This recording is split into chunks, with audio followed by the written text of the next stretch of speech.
Welcome to the My Amazon Guy podcast. This is your host, Stephen Pope. Today I'm going to be talking about external traffic and Amazon, as well as how you should be tracking it to make sure it's the most effective traffic.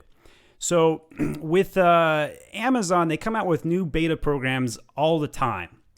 And sometimes they're not exactly easy to understand. So I'm going to try and break it down today. And there's a bunch of links I'm going to put in the podcast you're going to need to check out. This is going to be a little bit more on the technical side for a podcast. But basically, Amazon, back in June of 2019, they took away a bunch of nifty API tools. You couldn't track external traffic using some partner tools like Zon Tracker through platforms like Facebook, which they basically were nifty ways to download and export a bunch of data out of Amazon and retarget those users through the Facebook platform. So in October, at the very end of October, they rolled out Amazon Attribution.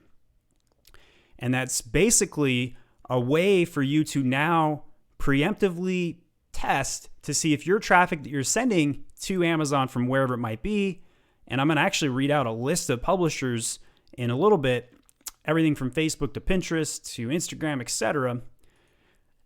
You can now prove whether sales are coming from it. Now, there's a huge debate in the Amazon community whether that tracking actually works. I do know that the website clicks are tracking correctly. I'm pretty confident in that.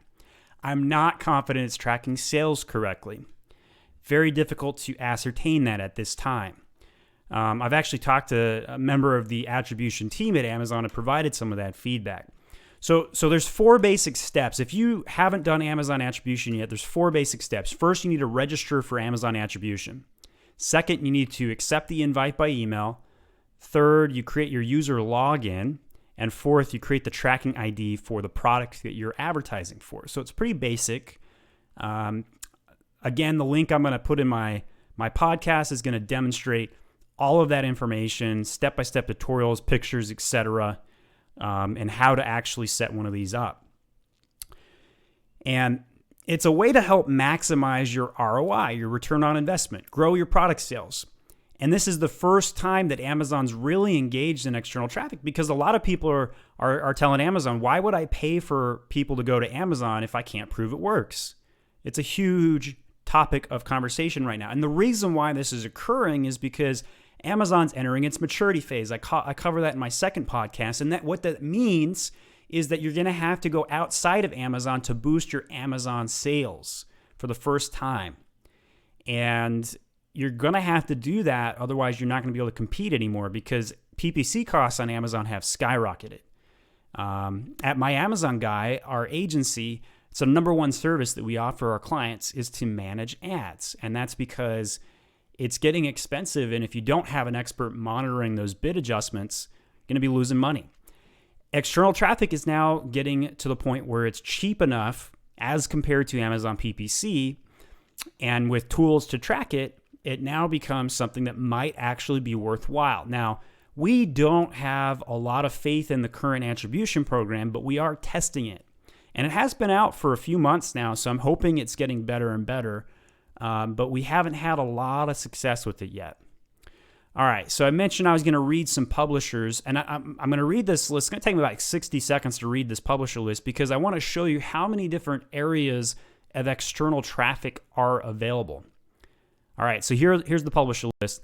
AdRoll, AdTV, Aki Technologies, Amnet, AmnoB, Answers.com, AOL Display, AppNexus, AVS Forum, Bing, Bungle, BuzzFeed, Cafe Media, Captivai, Catalina Solutions, CBS Interactive, Channel 4 Video, Choozle, CluePE, CNET, Collective, Comcast, Condo, Coupons Inc., Cox Enterprises, DAX, Data XU, Discovery, eBay, Facebook, Fox News, Fox Sports, Garnet Sites, Google AdWords, Health Grades, Hart Corporation, Hulu, Instagram, LinkedIn, Little Things, Media Math, Meredith, Mopsta, Mode Media, National Cinemedia,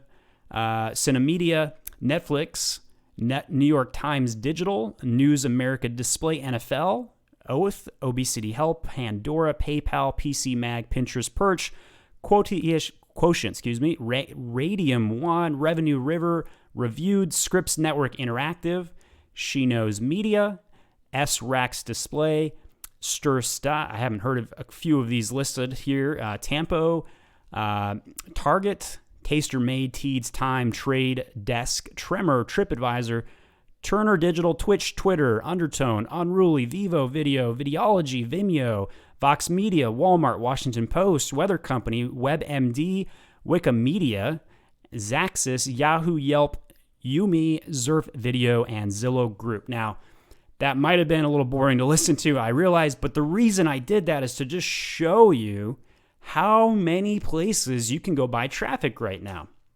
You don't just need to settle for Facebook and Google traffic. You've got a laundry list of external traffic opportunities to go check out. So if you haven't tested external traffic, what platform would I choose first? I probably would test Facebook first for most products.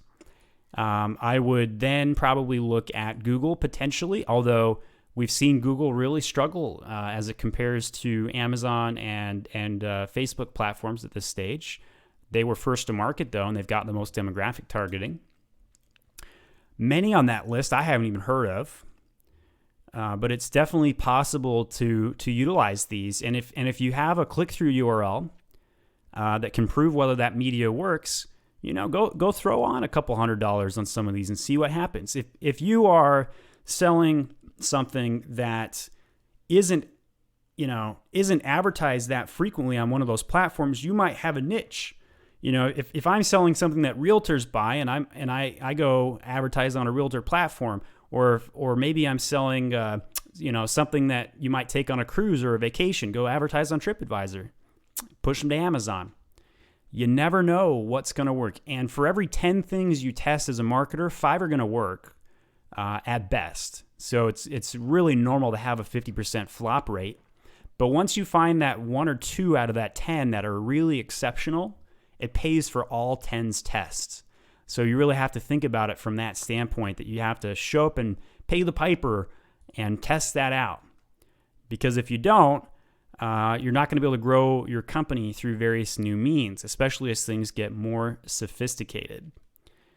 So not only can you test text ads, you can test display ads, blogs, emails. There's no limit to where you can plug and play these links. You could even put them on organic posts. So if you got organic posts you're sending to Amazon, that would be another opportunity. And while people are buying traffic off of Amazon, primarily a lot of the reasons they're doing it is to increase their SEO rankings, their keyword rankings. There's probably the best way to do that right now is through a program called Search, Find, Buy. And that's where you basically tell the consumer, hey, I want you to go search for X keyword in Amazon and go find my product. And sometimes that means they're gonna go to page 2 or 3. But if they do that, it teaches the algorithm that you're gonna convert on that keyword. They're gonna raise your rankings.